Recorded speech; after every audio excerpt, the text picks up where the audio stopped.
जिंदगी की तलाश में हम मौत के कितने पास आ गए। जब ये सोचा तो घबरा गए कितने पास आ गए। आपका स्वागत है कॉम्पिटिटिव मस्ती यूट्यूब चैनल पे। आज जो है तत्व जो पूरे पीरियोडिक टेबल में पूरे दुनिया में जो है 118 को तत्व है, उसमें धातु कितना है, अधातु क्या है, उपधातु क्या है, उनका क्या क्या गुण होता है। इसके अलावा पृथ्वी पर सबसे अधिक पाया जाने वाला तत्व धातु, अधातु और उपधातु कौन है, या वायुमंडल में सबसे अधिक पाया जाने वाला तत्व कौन है, इस सब को हम एकदम बढ़िया से बता देंगे, बहुत ही कम समय लेकर बता देंगे। चलिए बिना देरी किए हम वीडियो की शुरुआत करते हैं। देखिए, धातु को इंग्लिश में कहते हैं मेटल, अधातु को नॉन मेटल, उपधातु को मेटेलॉइड। इसको याद करने की जरूरत नहीं है, इसको काट दीजिए धक के, इसे काट दिए। अब देखिए पूरा तत्व है 118 को, अभी रिसर्च हो रहा है, वैज्ञानिक जगह रिसर्च करके देगा और ही बढ़ जाएगा। अभी कितना वर्तमान में है 118 को। उनमें धातु कई गो है 91 गो, अधातु कई गो है 20 गो, उपधातु कई गो है 7 गो। धातु जो होता है विद्युत, इससे विद्युत और उष्मा एकदम जो है हुमच के जाता है। कैसे जाता है बउआ? हुमच के माने ज्यादा जाता है, ज्यादा बहता है। साफ हुमच के बहेगा किससे? धातु से। और धातु इससे जो है विद्युत जइबे नहीं करेगा, यानी ये जो है विद्युत नहीं बहेगा, विद्युत प्लस उष्मा नहीं बहेगा। जैसे आपका हो गया ऑक्सीजन ले लीजिए, चाहे ले लीजिए आप जो है नाइट्रोजन ले लीजिए, ये सब अधातु है, इसे विद्युत जइबे नहीं करेगा। जबकि आपका तीसरा होता है उपधातु। उपधातु से विद्युत चाहे उष्मा बहता है, लेकिन तनी तनी बहता है। कितना बहता है बउआ? तनी तनी, तनी तनी बहता है, तनी तनी बहता है। जैसे आप ले लीजिए सिलिकॉन को, सिलिकॉन को SI, इससे जो है तनी तनी बहता है। सिम को देखते, सिम को पलट के देखिएगा तो पीला कलर का एक धातु होता है, तो धातु कथी है आपका? उपधातु है, धातु नहीं है। उसको एक्टिवेट होने के लिए सिम को तनी तनी करंट की जरूरत होती है। ठीक है, इसका एक और गुण का बात कर लेते हैं। तो धातु की जो बाहरी कक्षा होती है, तो बाहरी कक्षा में इलेक्ट्रॉन की संख्या, बाहरी कक्षा में इलेक्ट्रॉन होगा बउआ कितना? बाहरी कक्षा में इलेक्ट्रॉन या तो 1 होगा, ना तो 2 होगा, ना तो 3 होगा, ना तो 4 होगा। 1 2 3 4। अधातु जो होता है, अधातु के बाहरी कक्षा में इलेक्ट्रॉन जो होता है, बाहरी कक्षा में जो इलेक्ट्रॉन होता है, तो इलेक्ट्रॉन होगा आपका 6 7 5, 5 6 7 होगा। जैसे हम ऑक्सीजन को ले लेते हैं, तो ऑक्सीजन का कितना होता है? 8, तो 2 6, अंतिम में 2 आ गया, यानी किस में चला गया? अधातु। और जबकि हम धातु को ले लेते हैं आपका सोडियम, 11 होता है, तो 2 8 1, अंतिम में 1 आ गया, किस में चल गया? अधातु में।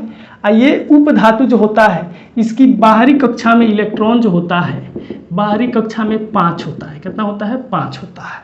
यानी उधातुओं काम कर देगा, अधातुओं का काम कर देगा। ये जो है अपने इलेक्ट्रॉन को बढ़िया से नहीं पकड़े रहता है। धातु जो है अपने इलेक्ट्रॉन को बढ़िया से नहीं पकड़े रहता है। कैसे? देखिए, ये इसका एक ऑर्बिट फुल हो गया है। अगर सोडियम का बात की जाए तो 2 गो इलेक्ट्रॉन पहली कक्षा में, दूसरी कक्षा में 8 गो इलेक्ट्रॉन, तो 1 2 3 4 5 6 7 8। अब तीसरा कक्षा में 1 गो है, तो इसको चाहबो नहीं करेगा कि वो एगो रहे, वो चाहेगा कि कहीं ना कहीं चल जाए, मर जाए, सिरा जाए, ऊपर पड़ जाए, इसलिए ये बढ़िया से नहीं पकड़ेगा। यानी इसका आयोनाइजेशन पोटेंशियल कथी हो जाएगा? सबसे कम।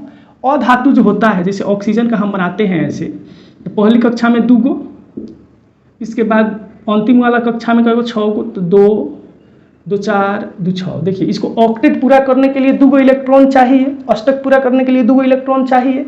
अब 2 गो इलेक्ट्रॉन चाहिए, तो ये गो इलेक्ट्रॉन को छोड़ देगा? नहीं छोड़ेगा। यानी इसका आयोनाइजेशन पोटेंशियल, आयनन विभव सबसे अधिक किसका होता है? तो अधातु का होता है। और उसमें वैसा कोनो बातें नहीं है।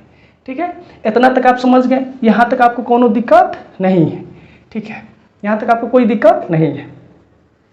इसके बाद हम समझते हैं कि पृथ्वी पर पाए जाने वाले जो तत्व होते हैं, उससे पहले हम वायुमंडल में पाए जाने वाले तत्व को देखते हैं। वायुमंडल में, तो वायुमंडल में जो तत्व सबसे अधिक पाया जाता है वो 1 नंबर पर होता है नाइट्रोजन।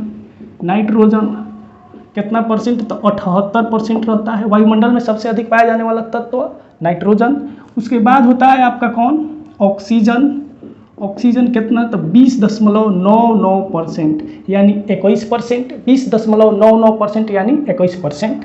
इसके बाद 3 नंबर पर होता है कार्बन। ये बार बार पूछता है, बार बार आप इसको गलत करके आते हैं। ये कार्बन 3 नंबर पर होता है, कितना होता है तो 0.03%। ध्यान रखिएगा, कबू कबू क्या कहता है 1 नंबर पर ऑप्शन में रहेगा, दे देगा 0.3%। आप आराम से धड़ाक से इसको मार देते तो नहीं। कार्बन की मात्रा जो है कार्बन डाइऑक्साइड 3 नंबर पर होता है आपका CO2। यही में आप बार बार गलती करते हैं। CO2 की मात्रा होती है 0.03%। एग्जाम में कभी भी 1 नंबर पर 0.3% देता है, आप इसको मार देते हैं, लेकिन नहीं, कभी भी होता है CO2 की मात्रा तो 0.03%। ये था हम लोग का वायुमंडल का। जबकि पृथ्वी के पहली परत का बात किया जाए, पहली परत, तो उसको कहते हैं हम भूपरत, भूपरपट्टी, या इसका दूसरा का नाम CL है। CL है, क्या है बउआ? CL है। जैसे देखिए, ये हो गया आपका पृथ्वी का परत, पहिलका परत, दूसरा परत, ये हो गया तीसरा परत। इसको क्या कहेंगे बउआ? भूपरपट्टी है, भूपरपट्टी है। इसका दूसरा का नाम CL है। क्वेश्चन पूछता है कि पृथ्वी की पहली परत किस किस से बना है, तो CL, C से हो जाएगा आपका सिलिका, जोड़ L से क्या हो जाएगा? Aluminium, aluminium. ठीक है। पृथ्वी की बीच वाली परत को हम कहते हैं भूपरवार या मेटल। ठीक है। और भूपरवार किससे बना है, तो इसका दूसरा का नाम होता है सीमें, यानी ये बना है सिलिका जोड़ मैग्नीशियम, मैग्नीशियम, सिलिका जोड़ मैग्नीशियम। पृथ्वी का सबसे नीचे वाला परत को कहते हैं कोर। ठीक है। इसका दूसरा का नाम होता है निफ है। किससे किससे बना है बउआ? तो एक बना है निकेल से और दूसरा का बना है फेरस से। फेरस, फेरस माने लोहा। ठीक है। तो ये था आपका पृथ्वी पर का, ये हो गया वायुमंडल का। और पृथ्वी के ऊपर, सतले ऊपर, सतह पर कौन सा तत्व अधिक पाया जाता है, तो इसके लिए है ओसियाल फेकोना। ट्रिक क्या है बउआ? ओसियाल फेकोना, फेकोना, ओसियाल फेकोना। सबसे ज़्यादा ऑक्सीजन, उसके बाद होता है सिलिकॉन, उसके बाद एल्यूमिनियम, उसके बाद लोहा, उसके बाद कैल्शियम, उसके बाद सोडियम।